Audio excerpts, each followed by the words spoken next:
Welcome to From Betrayal to Breakthrough. I'm Dr. Debbie Silber, and today's guest is Riana Malia. Rihanna is an accomplished transformation coach trained in evolved neurolinguistic programming, quantum time release, and advanced trauma-aware coaching. She empowers ambitious women to live a confident and trauma-free life. With over 20 years of experience, Rihanna has guided hundreds of women in finding love, navigating life changes, and overcoming personal and professional challenges. Using her expertise in quantum biology and neuroscience, she helps people tap into their unconscious minds to uncover and heal the root causes of their psychological and emotional blocks.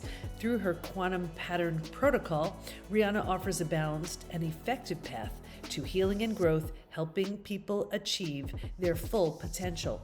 Today, you're in for an absolute treat as we explore a powerful and transformative approach to healing that you may not have heard of: quantum time release. My guest, Riana Malia, has helped lots of people break free from the emotional and mental chains that have kept them stuck. We'll dive into her personal journey, the science behind quantum healing, and how it works to clear stored trauma without reliving painful memories. If you've ever felt held back by limiting beliefs or past experiences, you're going to love this episode. Here we go.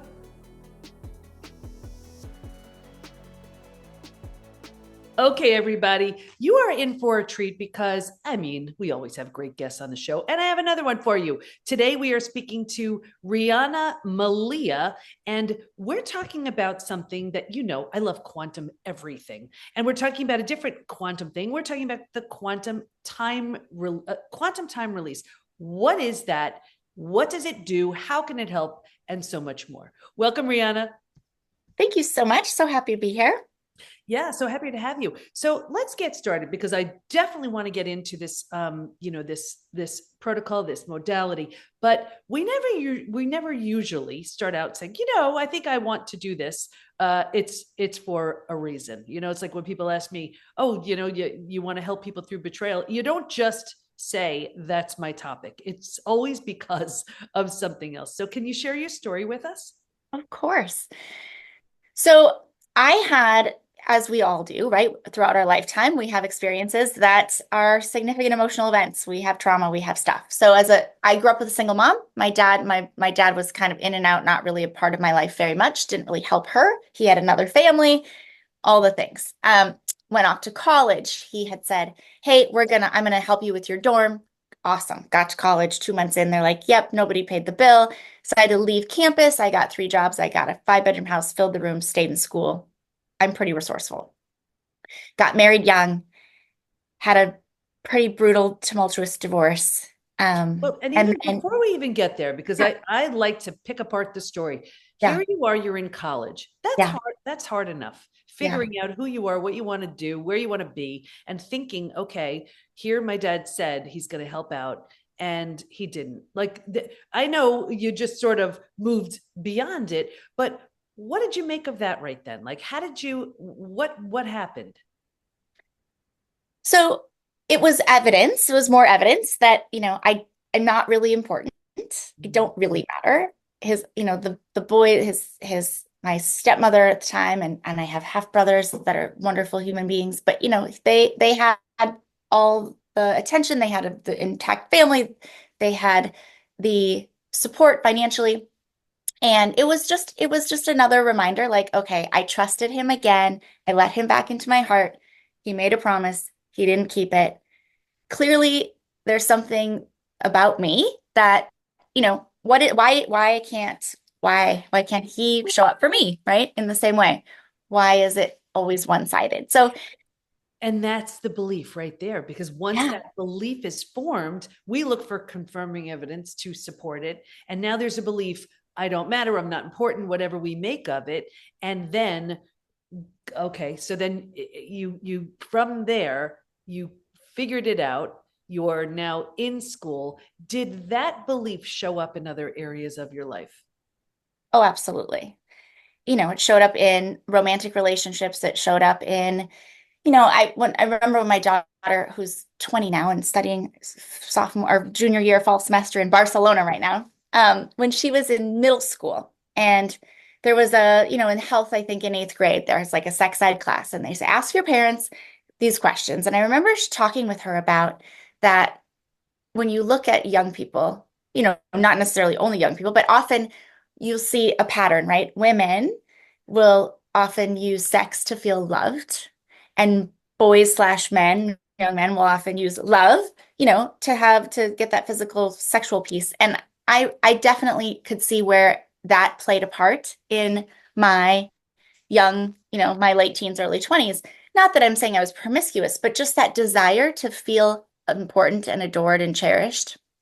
Mhm. And in my choices in relationships of not fully valuing, how amazing that I was just for who I am, rather than trying to like mold myself into be a particular way to be loved or cherished or wanted or adored, right? All of those things. So I definitely could see a pattern and a thread there. And after college, I met what would then be my husband. And, we got married. We were very young, Midwest, Minnesota. You get married young, you have babies younger. Um, and I think I was 23 years old, and you don't know who you are and who you aren't at 23. And then again, throughout our marriage, we had a lot of challenges and a lot of difficulties, and it was a lonely marriage. And always like, what is wrong with me? Like, what is wrong with me, right? Why doesn't my husband love me? Whatever. All those And conversations. that's the common thread. And this is what I explain all the time when it comes to Yeah. the 5 stages from betrayal to breakthrough. Whenever there's that pattern, whenever there's that thread, whenever there's that repeat theme, that's the work, right? That's what's left unhealed.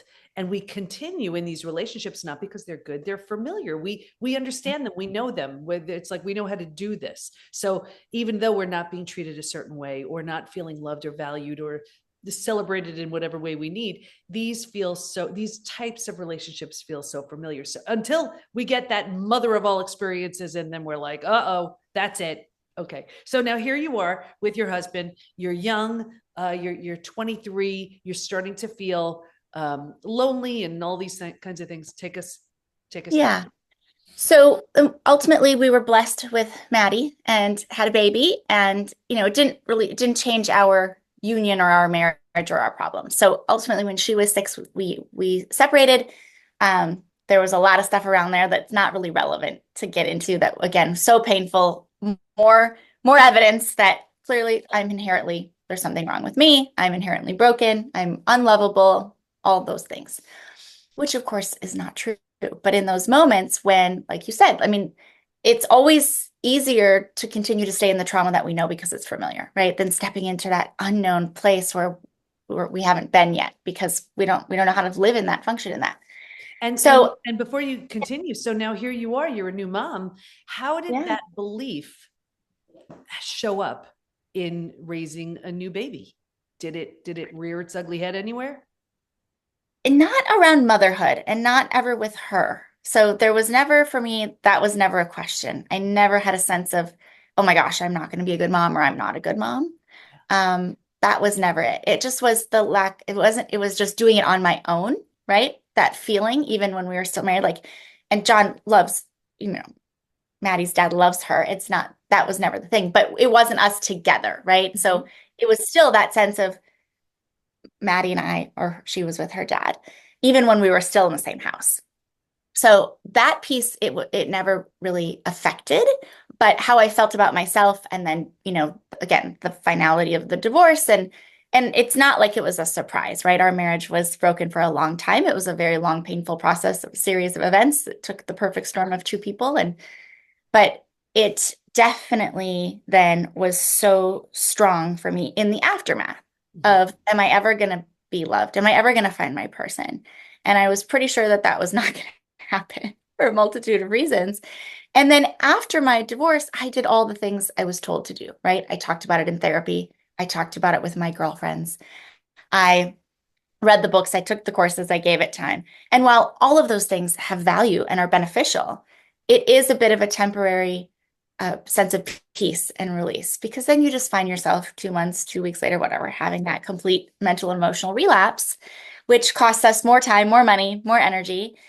and Oh, really we cost us. talk about that all the time. If you're only feeling heard, validated, and understood, and you are not a step closer to stage 4, where transformation begins, all you're doing is solidifying your spot in stage 3, and that's the place where most people land and stay. So here you were feeling heard, validated, understood, Sure. and then sort of that's it. Sounds like that was it. That was what you were getting from. Well, and you get to be right when you're sitting and talking about the story over and over and the drama and how horrible. And at a certain point, all that does is it just keeps it alive and center, right? And it continues to install that neurology. And that's all that you can continue to attract into your world. So then there's that, why don't, okay, I'm doing some work. Why can't I move forward? Why do I keep having these same circumstances show up? And then my father comes kind of back into the picture and was like, hey, you know, I and I was in oncology. I mean, Maddie was doing great in Montessori school. This was about when she was 9. We lived on this tiny little farm in Minnesota with horses and chickens and a pond that we would dye blue every day in the summer so it looked like the ocean. It was Oh, magical, beautiful. But winters were 40 below zero, and I was kind of done with that. I'm an island baby. So my father was like, hey, why don't you, this is the time. Come and take over this family business in beautiful Marin County in California. Maddie can go to school here and grow up in the most magical place. I'm like, well, my mom had had a surgery. My parents have been divorced since I was 2, by the way. My mom had had a surgery. There was complication. He's like, no, of course. Bring your mom, bring the horses. We'll get the horses. I'll build them a barn. I'm like, okay. It felt like, oh my gosh, this is it, right? This opportunity to go to California, have a connection with my dad, have a family unit, have Maddie get to grow up and be around grandpa, have the horses, live in this idyllic town at the base of Mount Tam. which sounds first of all incredibly beautiful and Yeah. a little bit scary because your dad had made you promises before. So did you go into it fully trusting? Were you a little guarded? What were you feeling as you heard this offer? Oh, my gut was always like this. Are you sure? I don't know. I don't know. And my best friends, I have 2 best friends that are still my best friends. We've been best friends since we were 9. We are 48 years old.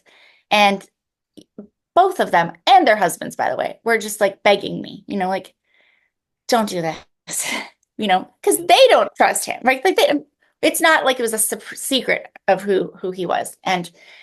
But I so desperately wanted that connection, and I wanted just like to breathe because it had been such a painful post-divorce process and exhausting and so filled with like all the resentment and the rage and the sadness and the regret and the anger and the frustration and the being worried about her when she wasn't with me.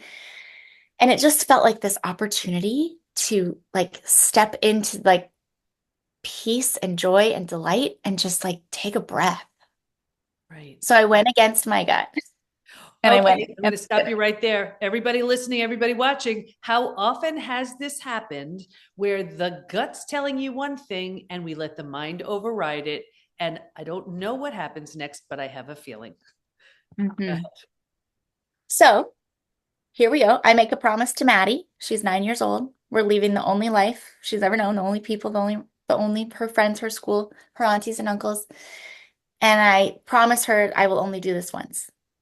I will only disrupt your life once. This is going to be amazing and it's going to be fantastic. And we can always come back and see everybody. So she's 9. She's like, okay, let's off we go.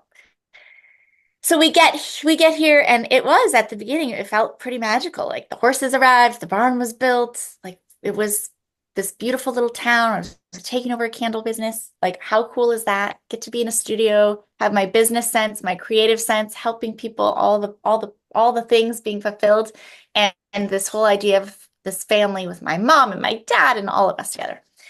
About a month after I was here, I had that pit in my stomach. Like I knew something was wrong.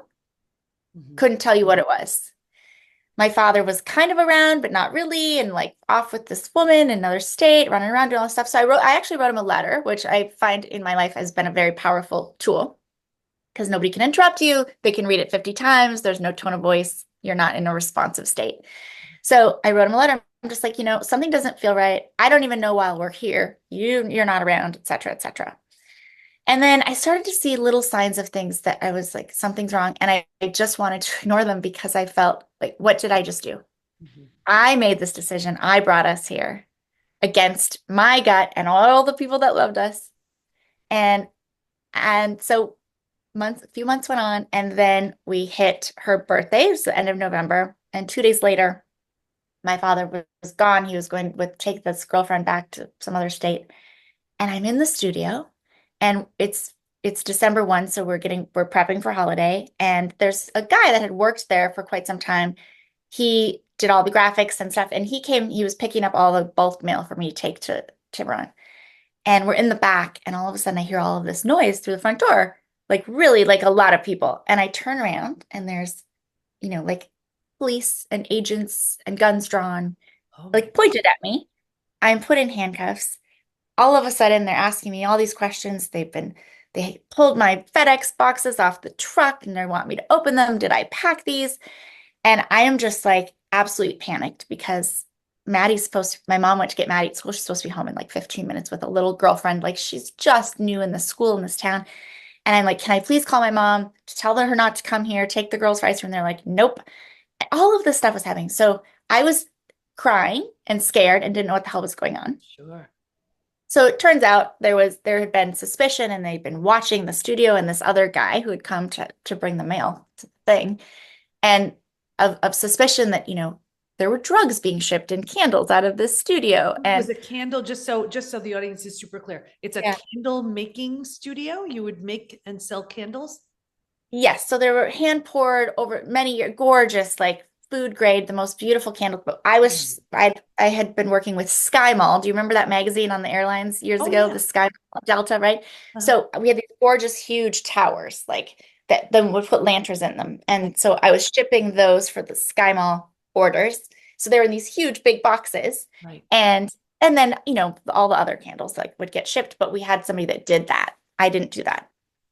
So I was, coming in to kind of revitalize this business and, get larger commercial accounts and still serve our local community and all of that. So they had pulled this box off the FedEx truck and they're like, did you pack this? And I said, yes, that's a Sky Mall thing. I sent a personal note. So they opened it. Obviously, there was nothing in there. It went back out. And in the process, they're telling me that they've been watching. There's been all of this suspicion. Michael is not there, my father, but so it was all of a sudden, I'm like in the middle of a bad Lifetime movie. Mm. And we got him on the phone. Ultimately, the other guy, they went to his house, they found some stuff. He was, I think, arrested. I So sat in the this street. was like a drug ring. Is that what it was? Like what? Yes, but ultimately, nobody ever really, they never got prosecuted for this. But the point is that all of this happened. Now I'm just sick to my stomach. I'm terrified. I don't know what's going on. I'm told it was had nothing to do with my father. It was this other person, blah, blah, blah. So you want to believe that because what the hell have I done? Mhm. So we go on and then we go through the winter. Everything seems okay, trying to like stay focused, raise Maddie, build the business. And then summer comes and we went back to Minnesota to visit our best friends. And while we're away, there was this crazy raid on the house that we lived in, which was a home that my father lived in, his ex-wife's home, and then his property simultaneously. Doors broken down, crazy stuff. Obviously, they didn't find anything in there, but they froze all of my assets. I had to borrow, like, get cash from our friends to get home back to California. And then this whole process ensued where people were showing up at my house, saying you should talk to us from the DA's office and we've been watching you and we've been following you and you could lose Maddie and you could like all of this But like what were they? Just so everybody's really clear, what were they looking for? What were you being accused of? Where was your dad in it, all of this? yeah, it wasn't me. But they were certain that I must have known about it or been a part of it. But there was supposedly a lot of drug activity happening Okay. in and around him, his properties, probably at this business location clearly at one point. And they were certain that there was like stockpiles of drugs and money in all of these places. And obviously there wasn't in the home that we lived in, but they destroyed it, right? And then for months, every single time I would hear anything in the middle of the night, I was certain someone was coming to like hurt us or take us, or who knows what people might show up that, were not law enforcement. So I didn't sleep for about a year. I mean, I literally was terrified and I was so sad and I was so devastated that like the ultimate obviously, what father does this to not only his child, So, but puts yeah, his and granddaughter in right. danger? I just want to make sure I understand, just so because I'm imagining if I have questions, the audience does too. So, was your dad involved in this, and he knew, and he put you in harm's way? Is that did you have Correct. a conversation with him about like what's going on here? I mean, yes and no. I mean, I found out a lot of things that, there was a lot of things going on. The way he painted it was very different, that it wasn't, but there was, yes, that's exactly what was happening. Okay. And in his delusion of that, he helped so many people and that this wasn't really hurting anyone or whatever it was. He was never charged with any of this. He was charged with other things that were about the inheritance that wasn't actually real for this business. So all of this stuff goes down, and then I have a decision to make because now the business isn't viable. I'm now in across the country where I know no one, And you don't and feel I'm safe, I imagine. You don't feel safe. You don't trust. I mean, that's foundational. Yeah. horrible. Hmm. Not so, I mean, all of that, emotional, physical, spiritual, mental, I mean, just devastated. So now I have a financial problem, I have a resource problem, and I have another like broken heart and so angry and so devastated. And how, like, who does this? And even after this, like, I tried, like, there was a period of probably a couple years where I really thought it could be mended. So now I have a decision to make. I can go back to Minnesota in a heartbeat, right? 100% could do that. But I also made a promise to Maddie, and now we're a year and a half in to the life that she is now grounded in California. So I made a decision. I was going to keep my promise regardless, no matter what it took. So I looked around to see like what could I do because there, I was in a place I didn't have any connections. So I went and got a real estate license. I went back to school, I got a real estate license. I started practicing real estate. And I'm just going to stop you here. Here's one of those break the chain moments because you probably felt so strongly about making that promise because of the promises that were broken with you. Over and over and Right. over. So it's like, here's an opportunity, and everybody watching, listening, take this seriously. It is so easy to remember and regurgitate, what we've learned. The opportunity comes when we look and we say, okay, that really hurt. What can I do that is so completely different so that I don't just keep this going over the next generation and the next and the next. So, Yeah, okay, keep going. absolutely. So I amassed a crazy amount of debt, started a business. Real estate's crazy expensive, as I'm sure that you know when you start a practice. Takes a long time, especially when you don't have community, you don't have a bunch of people that know you. Um, and I was successful and it was great and it was wonderful. But as a single mom with an income that is commission dependent and a market that, is not it wasn't necessarily as consistent as it is now. But after a period of time of the nights of like, okay, I got to sell another house to keep us going. There was a woman in title and escrow who was their practice development person. She was going to move away and she's like, you'd be great at what I do. So I moved into that space so that then all of my realtor colleagues were my clients and I began coaching them in how to build their practices and build their business. And I did that for several years. Now, in the meantime, I should mention throughout the past 20 years of my life, I've been in the coaching and personal development space, more on the life coaching side.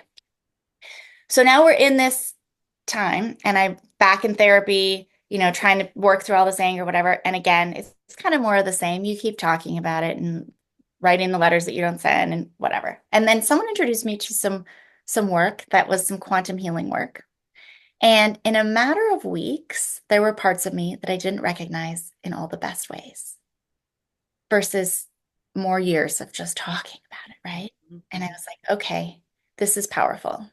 This breaks patterns and cycles and behavior and old neurology and all of that stuff. And so that it became clear to me like that was my gift to the world. That was going to be my life's work. So Yeah. So after tell us what it is and how it yeah. works.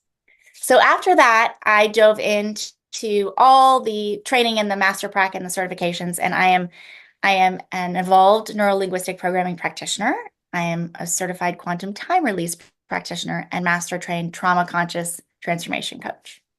So from that, I've created my IP, my framework, which is called the Quantum Pattern Protocol. And I've used that to not only obviously help myself and break generational patterns, but I've helped hundreds of women, pri primarily women, to be able to heal what needs to be healed and release all of that weight of the past that keeps us stuck and actually get to step into highest and best and live what I call your hell yes life, or your very best life. Yeah. So tell us how that works. Absolutely. So the process there's 3 stages and kind of 9 steps, and it really starts, it's a start to finish. So we start with that awareness piece, right? And we kind of dive deep and get really clear of where you are and what you want and really what's underneath that, which at the end of that session is typically an un or a less, right? Unworthy, unloved, powerless, all of those limiting decisions and limiting beliefs that form as a result of traumas, betrayal, divorce, childhood stuff, loss, whatever. And then we really kind of excavate all of those core stories and patterns that people are really committed to, whether they're aware of it or not, that keep them stuck, right, in that familiar. And then we do an absolute dysfunction detox, and we get rid of all that stuff that's no longer serving you, all of that, all of those patterns and behaviors and strategies. And then we move into where we get to then implement quantum time release. And in case anybody isn't super aware of the conscious and unconscious, it's okay if I just give a little example. Yeah, sure. So quantum time release is a completely unconscious process. So you're not unconscious, but we're tapping into the unconscious mind. And so if you think about your body, everything from the neck up is our conscious mind, right? It's our critical faculties, everything we know, everything that makes us successful. It's our goal setter, and we use it all day long, and it's 10%. So everything from the neck down is our unconscious mind, the other 90%. So if the conscious mind is our goal setter, the unconscious is our goal getter. It's the operating system, it's the general, but most importantly, it is the literal library of every experience we've ever had in our entire life, right? People think of memory as being in the brain, but it is cellular. So it's all stored in our body. And what happens is it's when it isn't released and properly and gently, we see things like patterns and cycles that never get broken, people staying stuck in like in your world, stage 3, right? Forever. And we see autoimmune disorders and anxiety and depression and overwhelm and injury and illness and disease all manifest in the physical body. So what we get to do with quantum time release is release the built up negative charge of however many years old you are, of anger, sadness, fear, guilt, shame, and then all the limiting beliefs and limiting decisions that have formed as a result of that. So if you think about like a string, I grew up in a horse barn, so I always think about like a leather twine or something off the bale of hay. But if you think about a string or a ribbon and every single experience that you've had in your entire life up to today, that, for instance, had any significant emotional charge around anger, a marble goes on that string or that ribbon. And so today, if something makes you angry, it's not just the today thing. It's, 48 years in my case of the built up charge.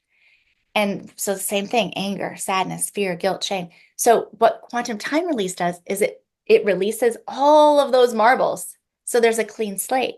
So we get to release all that weight, all that charge, transmute it.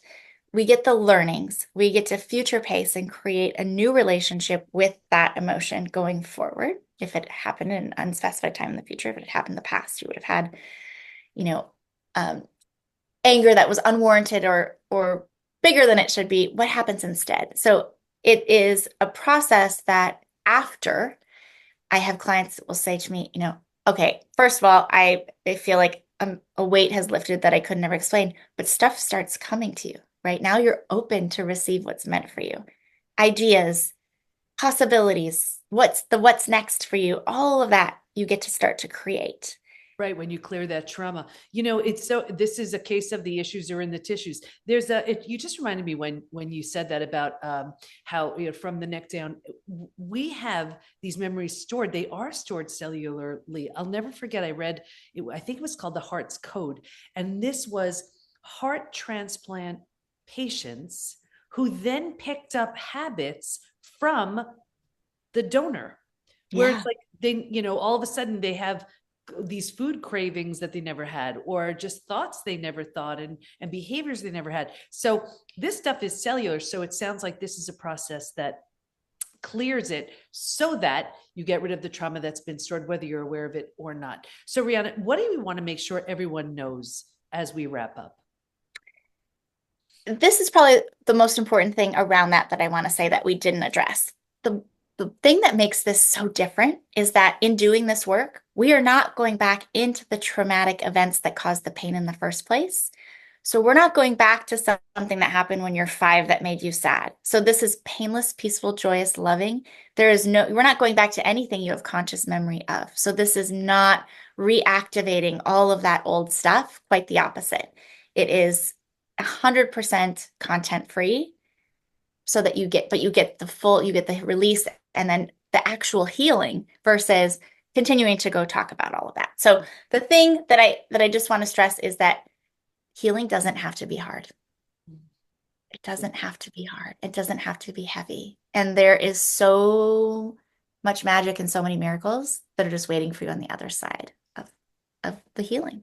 I love that, because so many people, I think they hesitate to try different modalities and protocols because they think, oh, I don't want to go back and unearth all that mess. And it's beautiful that they don't have to, they could just release it. So where do we go to learn more about you and the great work you do? Absolutely. My website is rianamalia.com, which is RianaMalia.com. And all the socials, Instagram, Facebook, LinkedIn, it's all Riana Malia, YouTube. And then on that website as well, there's a gifts page, rianamalia.com/gifts. And I've put together some incredible journals and resources that you can just go and grab and start doing a little bit of this curious work on your own too. That sounds great. Well, you know what? Thank you so much. It's another wonderful resource. Everybody listening, everybody watching, the issues are in the tissues. Get that stuff out of there. It's preventing you from looking, feeling, living, performing your best. And there are ways through all of it. The worst of it happened already. You owe it to yourself to be light and free and happy and ready for the best that's yet to come. So Rihanna, thank you so much. Absolutely. Thank you for having me. I hope you're walking away with a new understanding of the incredible power of quantum time release and how it can help you break negative patterns and step into your most authentic, joyful life. Stay in touch with Rihanna by going to rianamalia.com, and we'll have all of her information in the show notes at thepbtinstitute.com/podcast. Here's my biggest takeaway. The best version of you is waiting for you on the other side of your healing. So it's all about letting go of all that stored trauma that's weighing you down and keeping you stuck, and using whatever way works for you. And you just learned of another way to do just that.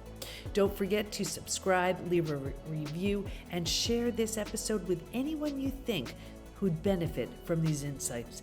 Thanks for listening. Can't wait to be with you next time, and here's to your breakthrough.